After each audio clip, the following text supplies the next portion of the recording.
Fabrice, bonsoir. Bonsoir. Tu es supporter Bonsoir. de Séville et toi, ce soir, il est déçu. tu veux nous parler de Nasri. Oui, entre autres, bon, on peut lui dire merci, quoi. Il nous a bien aidé ce soir. Enfin, bon, voilà, quand Daniel Riolo, il parle de lui souvent, il se trompe pas beaucoup, hein. Donc, bon, il nous a mis un peu de poudre aux yeux pendant 1 ou 2 mois, et puis voilà. Il fait toujours ça, tôt ou tard, le couteau ressort, il te plante. Voilà, donc sans comment dirais-je, sans oublier que j'ai des collègues là-bas qui l'ont croisé en boîte en train de boire et de fumer, donc ça à la rigueur. Comme me disait le standardiste, si c'est qu'une fois, c'est pas grave, mais bon, je pense que ça doit lui plaire. Mais bon, enfin, il fait aucun bien au club, et il faut vite qu'il reparte. Et on s'en sentira pas plus mal. Hein. Tu peux toujours te passer d'un Nasri dans un club. Il y a 2 mois, tu disais pas la même chose, Thomas. On s'en est pas parlé, mais il y a 2 mois, tu pensais. Alors, franchement, tu vas être seul à pas être content de voir Nasri jouer à Séville. J'ai jamais aimé ce joueur. Fred, tôt ou tard, tu sais très bien ce qui se passera avec lui. Vous avez pas vu ce soir comment il a joué? Il jouait qu'à droite.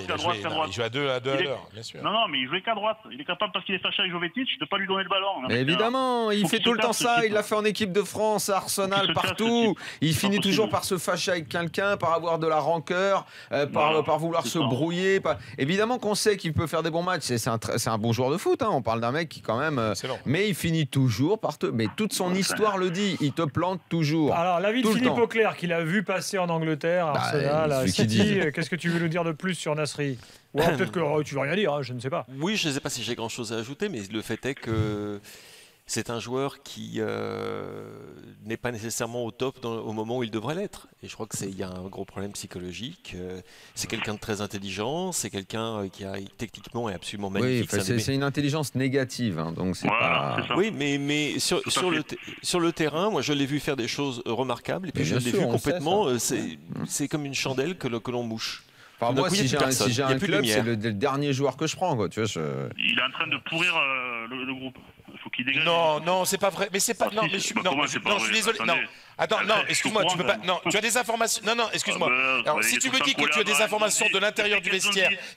Attends, excuse-moi, laisse-moi terminer. Laisse-moi terminer. Si tu me dis, et je te laisse, que tu as des informations de l'intérieur du vestiaire qui dit que Nasri n'est pas aimé à l'intérieur du vestiaire, je te laisse la dire. Mais moi, je te dirais que c'est pas vrai. Mais bien sûr que c'est ça. Mais si tu as des infos, dis-les. Et ne lance pas des trucs si t'es pas sûr de toi. Il en a, Fabrice, apparemment.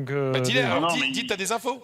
Mais non, mais il est tout le temps collé à Nzonzi. Vous l'avez pas vu à l'entraînement, ils sont tout le temps ensemble. Et on le voit. Et voilà. Vous avez vu comment il tire le pénalty? Nzonzi, le truc dont il n'avait vraiment pas besoin, c'est d'un Nasri qui arrive dans les non, on peut pas laisser dire n'importe quoi. Je suis désolé. On peut pas dire que Nasri fout le bordel dans le vestiaire. On ne peut pas dire ça si c'est pas vrai. Mais il l'a fait partout, ça finira par arriver.